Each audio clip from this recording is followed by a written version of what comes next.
Le portail officiel d'information juridique russe a publié une résolution gouvernementale établissant les exigences pour l'équipement de navigation sur les avions pilotés et les systèmes aériens sans pilote fabriqués ou importés en Russie avant le 1er mars 2025. Tous ces avions et drones doivent avoir des systèmes de navigation sur les cubes brillants d'ici le 1er mars 2026. Le Superjet 100 est une exception car il a un délai retardé au 1er mars 2029. La résolution stipule que l'équipement de navigation pour les avions habités et les véhicules aériens sans pilote. UAV, qui font partie des systèmes aériens sans pilote fabriqués au sein de la Fédération russe, qui reçoivent et traitent les signaux de navigation par satellite, doivent utiliser les signaux du système mondial de navigation par satellite brillant ASS.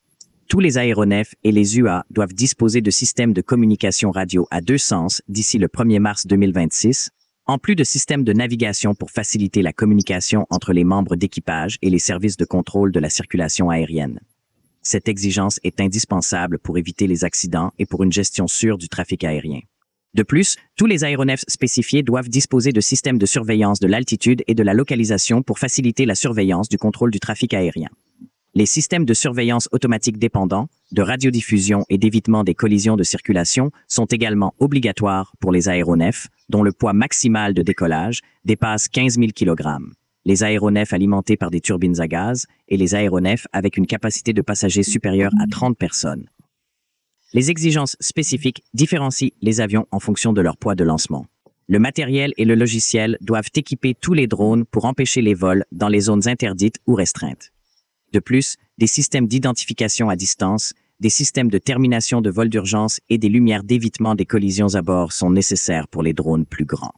Les spécifications techniques des résolutions visent à assurer le contrôle de l'espace aérien et à renforcer la sécurité des vols de l'aviation civile. Ils nécessitent l'intégration de technologies et de normes de navigation modernes dans l'exploitation des avions et des UA en Russie. Pour être conformes aux réglementations actuelles, tous les systèmes doivent subir les processus de certification nécessaires. La question est, pourquoi la Russie a-t-elle compté sur le GPS au lieu de la GLONASS dans l'aviation civile?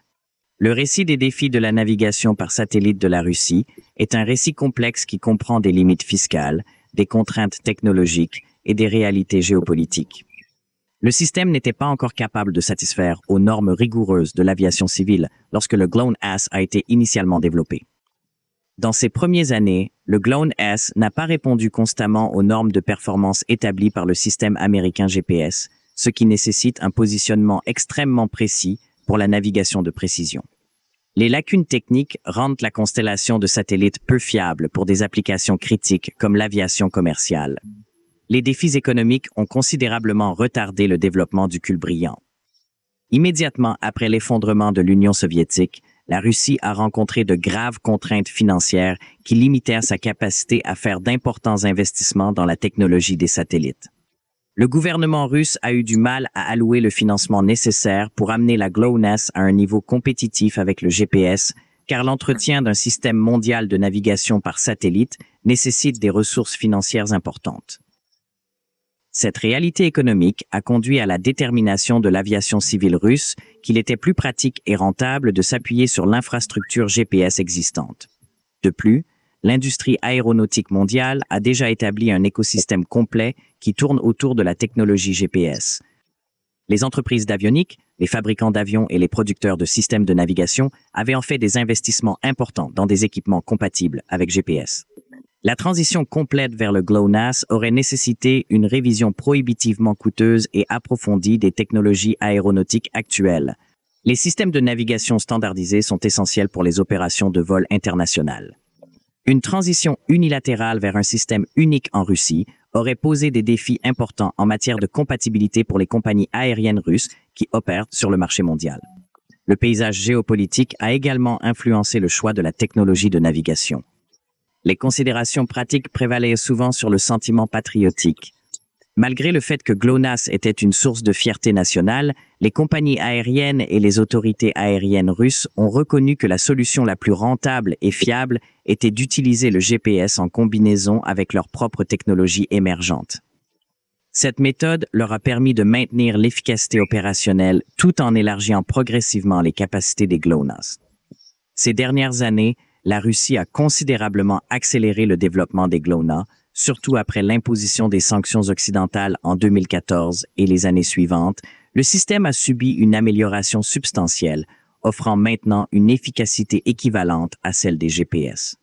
Les avions russes modernes ont de plus en plus utilisé des systèmes de navigation GPS hybrides, GLONASS, pour améliorer la fiabilité et la redondance. Ce développement est une réponse stratégique aux défis géopolitiques et un témoignage des capacités technologiques de la Russie. La transition de la route brillante d'un système de navigation restreint à une technologie mondiale compétitive est indiquant des tendances plus larges dans l'avancement technologique russe.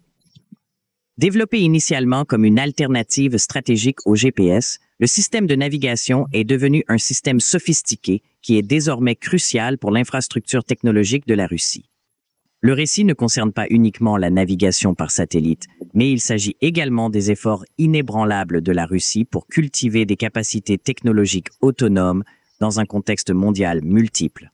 Maintenant, pensez-vous que la Russie peut maintenant facilement bloquer tous les signaux GPS sur son territoire en cas de guerre future? Faites-nous savoir dans les commentaires.